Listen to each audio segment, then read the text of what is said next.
Compte rendu de la 86e réunion du Conseil de ministres.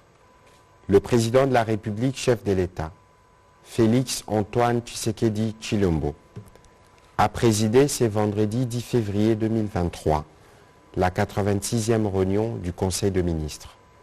4 points étaient inscrits à l'ordre du jour, à savoir 1. Communication du président de la République, chef de l'État. 2. Points d'information. 3. Approbation d'un relevé des décisions du Conseil de ministres. 4. Examen et adoption de textes. La communication du président de la République a porté sur 3 points principaux, à savoir 1. Du 20e sommet extraordinaire de la Communauté d'Afrique de l'Est.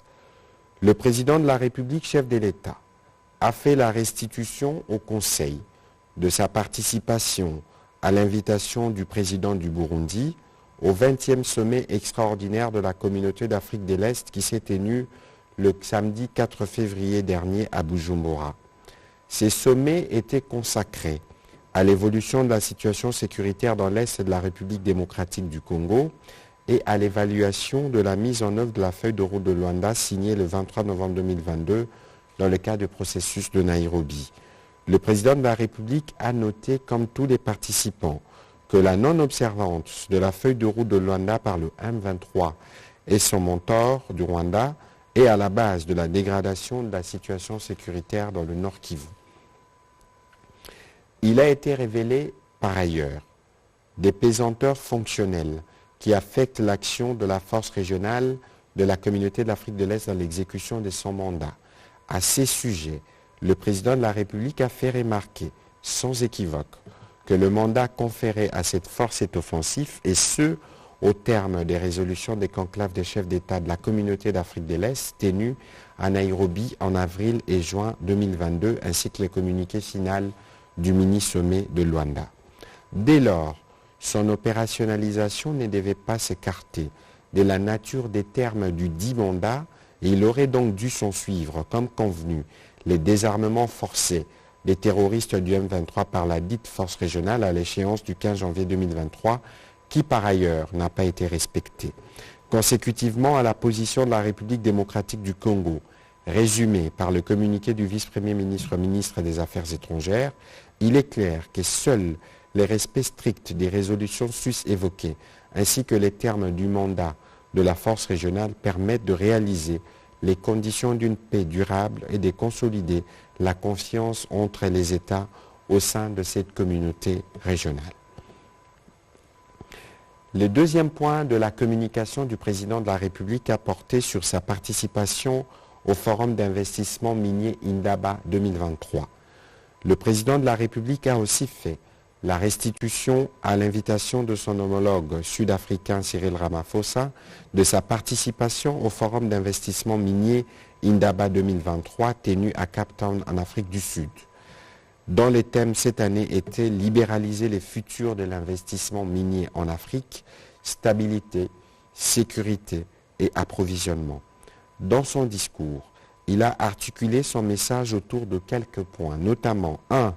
Le rappel du potentiel minier de la République démocratique du Congo qui offre d'innombrables opportunités. 2. La position géostratégique de notre pays qui représente une espérance planétaire non seulement dans les secteurs miniers, mais aussi dans les secteurs de l'environnement comme pays solution face au changement climatique. 3. L'insécurité orchestrée par des puissances obscures et avides des ressources naturelles de la République démocratique du Congo. 4. Les réformes entreprises pour garantir un bon climat des affaires et une redistribution équitable des revenus. 5. La prise en compte des aspirations légitimes de communautés locales impactées par les projets miniers pour assurer un développement durable. Le président de la République a aussi rappelé sa détermination à mettre fin à l'agression à l'est de la République démocratique du Congo et a plaidé pour une coalition mondiale en faveur de la sécurité en Afrique en général et en République démocratique du Congo en particulier. Il a aussi invité les investisseurs afin d'explorer les multiples opportunités d'affaires offertes par la République démocratique du Congo en vue de la mise en place des accords stratégiques gagnant-gagnant. Dans le cadre de l'exposition organisée en marge de ces assises, le président de la République a eu l'occasion de visiter les stands de la GECAMIN, mais aussi de certaines entreprises opérant en République démocratique du Congo. Et pour finir, il a chargé le ministre des Finances et l'autorité des régulations des contrôles des assurances ARCA de renforcer les contrôles des assurances obligatoires, d'intensifier le programme de lutte contre l'évasion des primes d'assurance et de lui faire régulièrement rapport sur le comportement des miniers et de leurs sous-traitants concernant les respects du Code des assurances. La ministre des Mines a aussi été invitée à y collaborer. Troisième point de la communication du président de la République, relatif à l'appui du gouvernement au processus de mise en place de la justice transitionnelle.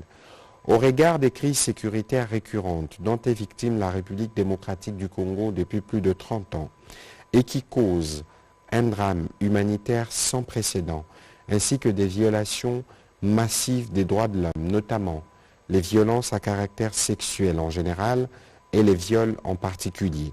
Cette situation pourtant décriée par tous se poursuit encore actuellement avec la perpétuation de ces pratiques par des groupes terroristes écumant l'Est de la République démocratique du Congo, dont notamment les M23 soutenus par le Rwanda. Le passage de sa sainteté, le pape François, a mis en lumière cette barbarie après sa rencontre avec une représentation des victimes de violences sexuelles et autres types de violences liées au conflit qui lui a permis de s'enquérir de l'effroi, des blessures psychologiques et physiques qui hantent encore ses victimes. Au-delà de la stratégie mise en place par le gouvernement pour mettre fin à cette situation, il s'est aussi engagé à rationaliser et à coordonner la réponse institutionnelle à ces fléaux qui passent par l'institution et l'implémentation des mécanismes de justice transitionnelle. S'agissant du pilier réparation, pour la première fois, la République démocratique du Congo s'est dotée d'un cadre légal pour la prise en charge de victimes à travers la loi numéro 22/65 du 26 décembre 2022 portant principes fondamentaux relatifs à la protection et à la réparation des victimes de violences sexuelles liées au conflit et des victimes des crimes contre la paix et la sécurité. Dans le même sens, un fonds de réparation de victimes a été créé par décret du Premier ministre et sera opérationnel sous peu. Ce texte sera bientôt complété par une ordonnance présidentielle portant organisation et fonctionnement de la Commission interinstitutionnelle d'aide aux victimes et d'appui aux réformes. Le président de la République a encouragé la commission ad hoc instituée dans son cabinet à poursuivre le travail pour que la loi précitée soit dotée rapidement des mesures d'application. Cette loi augure l'avènement d'un cadre juridique plus complet prenant en charge tous les processus de justice transitionnelle. Le président de la République a aussi salué la finalisation de l'avant-projet de loi. Le gouvernement est appelé à s'en approprier pour parachever définitivement cette réforme qui a le mérite d'intégrer les processus de contrôle comme garantie de non-répétition. À la suite de la communication du président de la République, le Premier ministre chef du gouvernement a pour sa part commencé par saluer le leadership du chef de l'État qui porte toujours plus fort la voix de la République démocratique du Congo à travers sa participation récemment au sommet des chefs d'État de la communauté de l'Afrique de l'Est à Bujumbura, ainsi que sa prise de parole remarquée au forum d'investissement minier d'Indaba à Cape Town en Afrique du Sud. Ensuite, il a informé les membres du Conseil des réunions qu'il a présidées et qui ont essentiellement porté sur les aspects sécuritaires, notamment la situation sécuritaire qui a prévalu cette semaine dans le Nord Kivu et qui a été marquée par les manifestations de la population contre la force régionale et l'agression rwandaise. Il a déploré les débordements survenus au cours de ces manifestations qui ont conduit à la mort de certains compatriotes et a lancé un appel au calme. Dans les mêmes élans, le gouvernement a condamné l'attaque par les M23 RDF contre l'hélicoptère de la mission des Nations Unies en République démocratique du Congo, MONUSCO, À ces sujets, il a indiqué avoir tenu une séance de travail avec une forte délégation de l'Organisation des Nations Unies, conduite par la sous-secrétaire générale pour l'Afrique au département des affaires politiques et de la consolidation de la paix, Mme Martha Pobé. Enfin, le Premier ministre a informé les conseils des dispositions prises au terme de la réunion de sécurité qui a spécifiquement porté sur des cas de torture infligés aux femmes et aux jeunes filles par des groupes armés dans les Maniema, notamment en aidant à la restauration de l'autorité de l'État, la sanction contre les auteurs des faits et la fin définitive de cette situation. Au deuxième chapitre du Conseil de ministres de ce jour, relatif au point d'information. Faisant le point sur l'état et l'administration du territoire, le vice-premier ministre, ministre de l'Intérieur, Sécurité, décentralisation, affaires coutumières, a indiqué que la situation reste dominée par la dynamique des opérations militaires en cours dans les provinces sous état de siège en vue de défaire toutes les forces ennemies de notre pays. Il a déploré la présence massive des militaires rwandais qui occupent, sous couvert du M23, des localités du territoire congolais. L'état d'esprit de la population a été marqué ces derniers jours par l'attente des retombées du voyage du président de la République en Afrique du Sud après les sommets de Bujumbura, sous l'égide du président burundais en sa qualité de président en exercice de la communauté de l'Afrique de l'Est au sujet de la sécurité à l'Est de la République démocratique du Congo. Le vice-premier ministre, ministre de l'Intérieur, Sécurité, décentralisation, affaires coutumières a aussi fait mention des tensions observées dans les zones sous occupation des M23 RDF entre les activistes des mouvements citoyens et les jeunes vis-à-vis des forces onisiennes et celles de l'EAC soupçonnées de collaborer avec l'ennemi par certains. Au sujet de la situation en Ituri, il a informé les conseils que les groupes armés ont tous commencé à cibler toutes les forces de défense et de sécurité lorsqu'elles interviennent pour empêcher des affrontements communautaires, estimant que cette intervention ne permet pas à un groupe de prendre l'ascendance sur un autre. Enfin, il est revenu sur le déroulement plutôt satisfaisant des opérations d'enrôlement des électeurs pilotées par la CENI. Il a néanmoins relevé quelques problèmes rencontrés, notamment dans le Haut-Lomami, les Sankourou et Kinshasa. Pour sa part, le ministre de la Défense nationale et ancien combattant est lui aussi revenu sur la situation sécuritaire à l'est de la République démocratique du Congo, marquée par la recrudescence de l'activisme des terroristes du M23 et du Rwanda.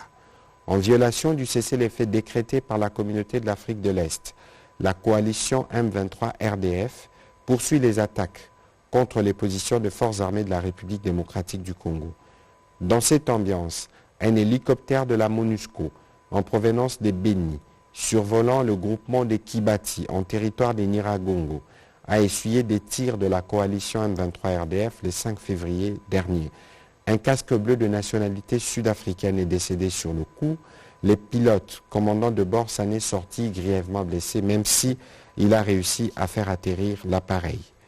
Il a aussi fait part de l'attaque à Kanyaruchinya d'un convoi de la MONUSCO par les populations déplacées qui a causé la mort de près de 8 compatriotes ainsi que des dégâts matériels importants.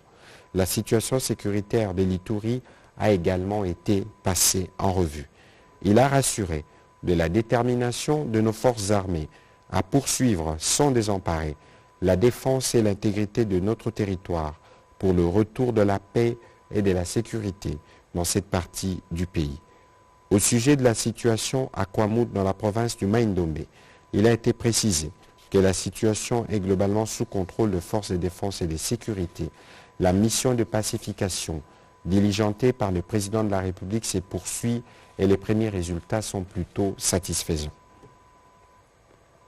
Au sujet de la situation sanitaire dans le pays, le ministre de la Santé publique, Hygiène et Prévention a présenté au Conseil la situation globale de la santé dans le pays avec un point particulier sur la pandémie à Covid-19. À la 5e semaine de l'année en cours, il a été observé une baisse des cas de 83 à 22, soit une baisse de 73,49%. Le taux de positivité des tests a également baissé de 2,04% à 1,80% avec une absence de nouveaux cas importés. Aucun décès n'a été déploré au cours de la semaine qui s'est achevée. Malgré la maîtrise de cette situation, le ministère de la Santé publique, Hygiène et Prévention continue de réitérer sa recommandation à la population pour plus de vigilance, le respect des mesures barrières et la vaccination pour ceux qui peuvent le faire. Au quatrième point du Conseil des ministres de ce jour, spécifiquement au chapitre de points d'information, évolution de la situation récente sur les marchés d'échange ainsi que de biens et services. Intervenant comme invité, la gouverneure de la Banque centrale du Congo a fait les points de la conjoncture économique du pays. Ainsi, la croissance de l'activité économique pourrait atteindre, sous l'impulsion du secteur minier, 6,3% en 2023. L'inflation hebdomadaire s'est établie à 0,3% au cours de la semaine sous analyse, contre 0,24% la semaine précédente. En cumul annuel, l'inflation a atteint 2,78%, venant de 2,54% une semaine plus tôt. Au 3 février 2023, les marchés d'échange est demeuré stable sur les deux segments. Le cours indicatif a connu une légère dépréciation de 0,1%, tandis que sur le marché parallèle, il a été noté une appréciation de 0,2%. Face au risque de récession de l'économie mondiale et la persistance du niveau élevé de l'inflation mondiale d'une part, et de la poursuite des effets néfastes d'inflation importée, ainsi que des conséquences liées à la guerre dans l'est de notre pays d'autre part, la gouverneure de la Banque centrale du Congo a recommandé le maintien de la coordination des politiques budgétaires et monétaires.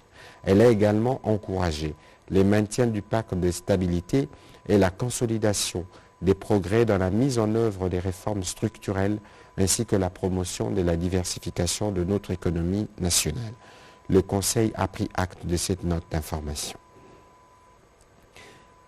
Évaluation à mi-parcours de l'exécution du contrat conclu entre le gouvernement de la République démocratique du Congo et la société Africa Union Financial Service pour la modernisation de la DGDA. La vice-ministre des Finances a présenté, au nom du ministre empêché, au Conseil le rapport d'évaluation à mi-parcours de l'exécution du contrat conclu entre le gouvernement de la République démocratique du Congo et la société Africa Union Financial Service AUFS RDC pour la modernisation de la Direction générale des douanes et accises DGDA. Cette évaluation a porté sur l'exécution des engagements relatifs à la période allant du 2 janvier 2020 au 31 juillet 2022. En effet, l'évaluation financière indique qu'il a été encaissé au cours de cette période grâce à la perception d'une quote-part de la redevance rémunération informatique RRI à concurrence de 1,25% de la valeur CIF des marchandises, un total de près de 198,8 millions de dollars. Cette somme a été affectée à concurrence de 75% au financement des investissements et de 25% au coût de gestion du projet. L'exécution physique des projets a été dominée durant cette période par la fourniture d'équipements et la construction d'infrastructures dédiées à la prise en charge des marchandises, allusion faite particulièrement à l'acquisition des scanners, ponts bascules et systèmes de surveillance intégrés aux Sidoniens, la fourniture et l'installation des équipements informatiques ainsi que la construction des entrepôts et hangars, dont le cas le plus visible est la construction du nouveau poste frontalier de Lufu au Congo central. Ainsi, l'assistance de la société AUFS RDC à la DGDA, à travers essentiellement la fourniture des supports techniques et des infrastructures dédiées, est d'un certain apport dans l'évolution du travail de cette régie financière, ainsi qu'en témoigne l'évolution des recettes et les conditions de travail dans les postes frontaliers où ces partenariats est mis en œuvre. Toutefois, a indiqué le ministre des Finances, jusqu'à l'arrivée du gouvernement dirigé par le Premier ministre Sama Lukonde, les suivis de l'exécution de ces contrats étaient quelque peu défaillants et certains volets du partenariat sont restés faibles tels que le renforcement de capacités ou sujets à discussion tels que le rapport qualité-prix de projets exécutés. Le ministre des Finances a néanmoins rassuré le Conseil sur le fait que tout est mis en œuvre pour assurer que la Direction générale de douane et axes sera en mesure de prendre le relais à l'échéance du contrat au 2 janvier 2024. Il a enfin alerté les membres du gouvernement sur le fait que l'évaluation à terme de ces contrats risque de présenter une inadéquation financière entre les ressources collectées pour le projet et son coût réel comparativement au marché public classique. Aussi, la survivance de la redevance rémunération informatique RRI, dont les ressources servent au financement du contrat, n'est pas assurée, ce qui ne plaiderait pas pour la reconduction du dit contrat, raison pour laquelle les voies alternatives d'accompagnement à la DGDA sont dès à présent examinées.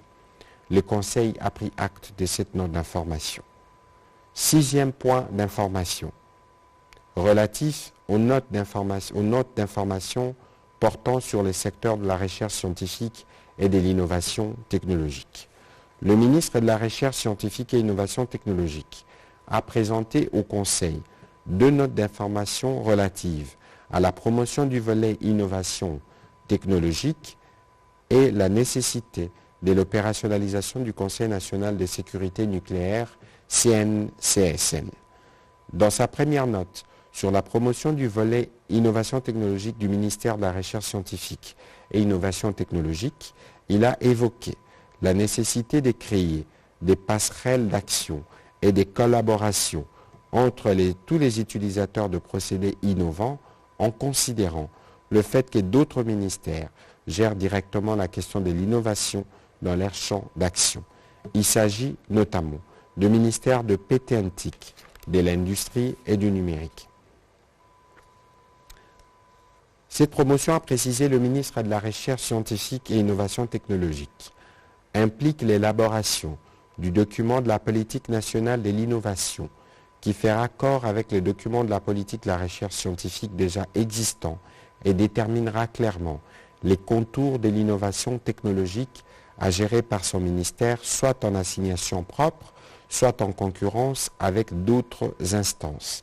Il a porté à la connaissance du gouvernement la création prochaine d'une agence nationale pour la diffusion de l'innovation technologique qui se chargera de la gestion de projets innovants et de leur appui auprès du Fonds national de la recherche scientifique et de l'innovation technologique, de la promotion de la culture scientifique de l'innovation à tous les niveaux et de la diffusion des innovations technologiques et de leur mise en œuvre sur les marchés des utilisateurs.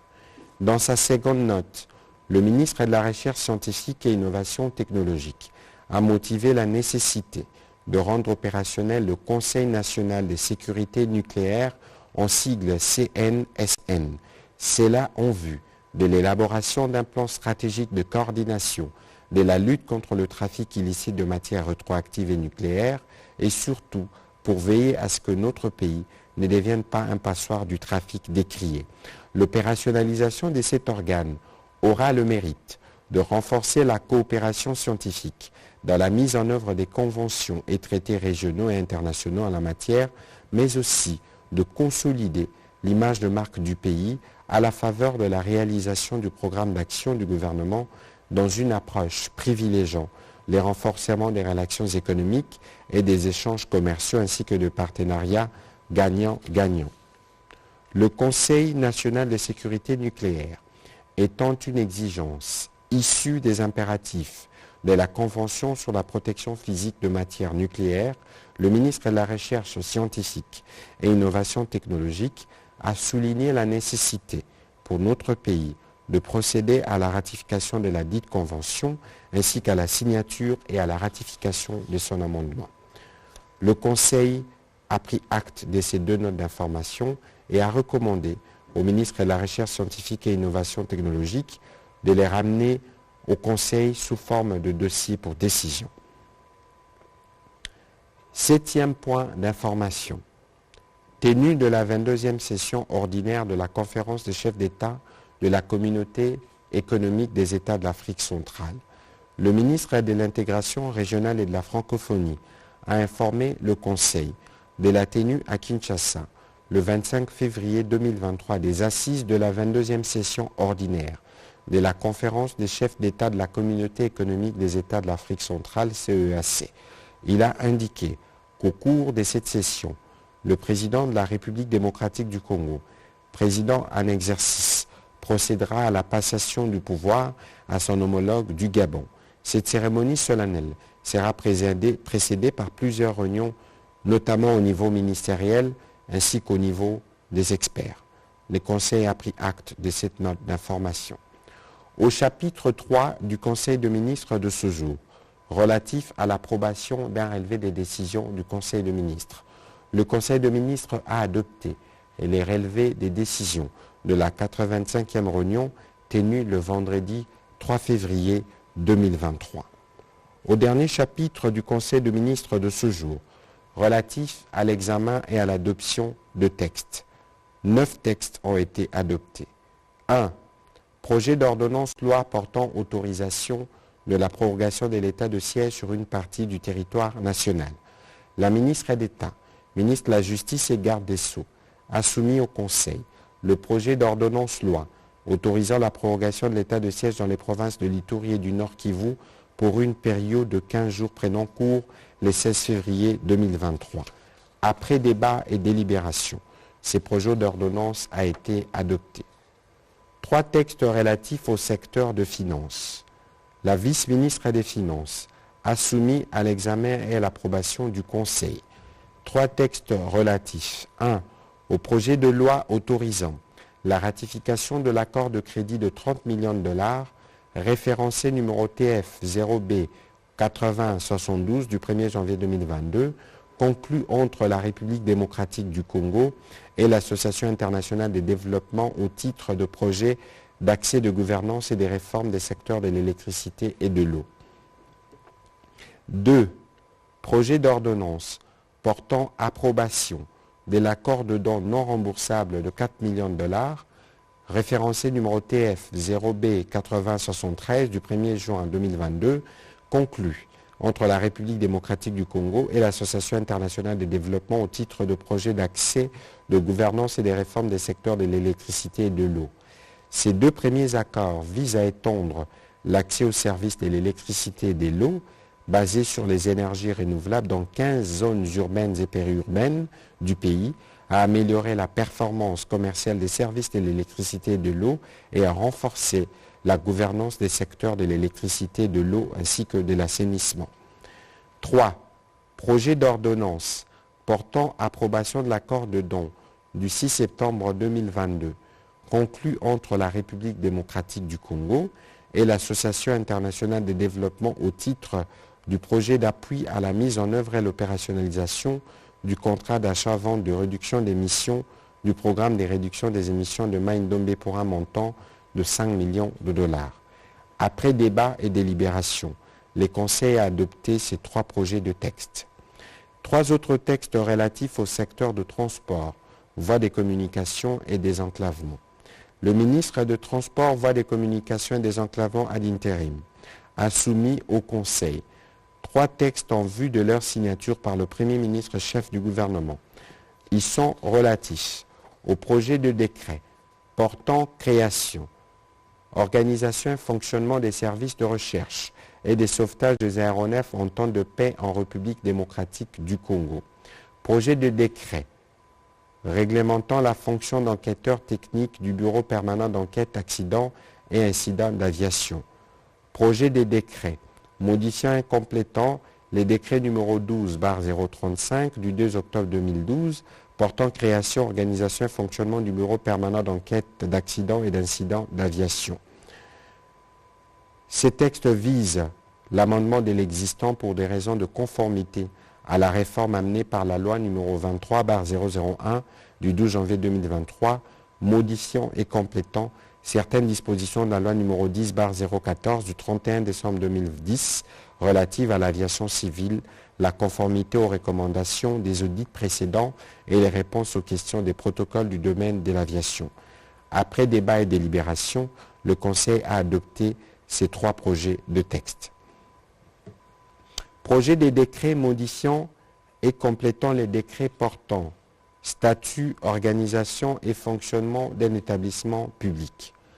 La ministre des Mines, représentée par son vice-ministre, a présenté au Conseil le projet de décret modifiant et complétant le décret numéro 19/17 du 25 novembre 2019 portant statut, organisation et fonctionnement d'un établissement public dénommé Fonds minier pour les générations futures, FOMIN.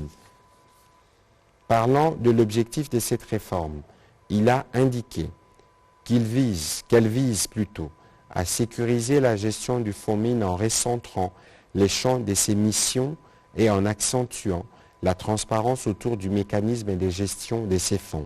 Cet encadrement fera en sorte que cet établissement ne puisse pas financer de projets n'ayant aucun lien réel avec les mines, moins encore avec les générations futures.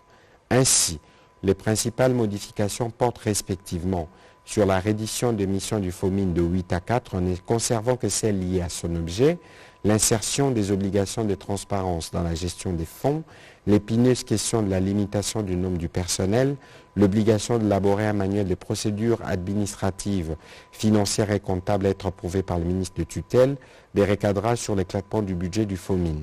Après débat et délibération, ce projet a été adopté. Projet de décret portant manuel des procédures relatives aux transactions sur les actifs miniers des entreprises publiques.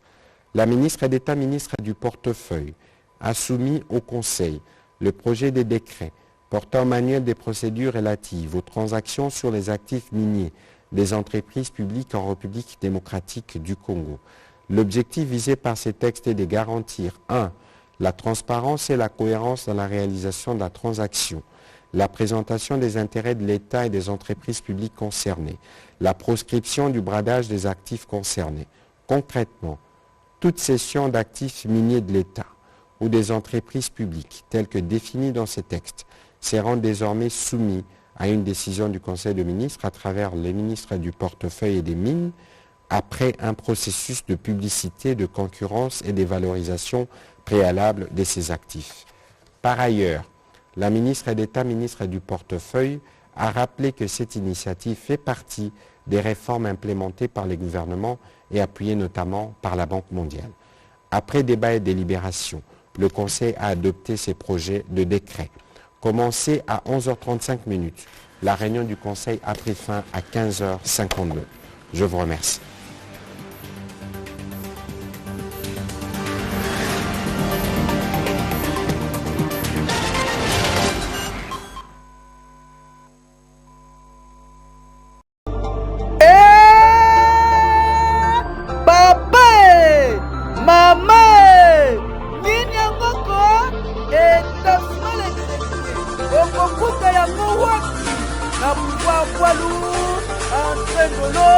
Numéro 27, établissement les greniers, il dit que établissement la Kataville, province de Kinshasa, établissement les greniers, Souka, établissement les greniers, Baboya Bayokuna, et Papa Laurent, na Mama Nanou, Bapeso ya Kolia, mais ya Komena, na établissement les greniers, Bazoteka, en gros, mais na détail.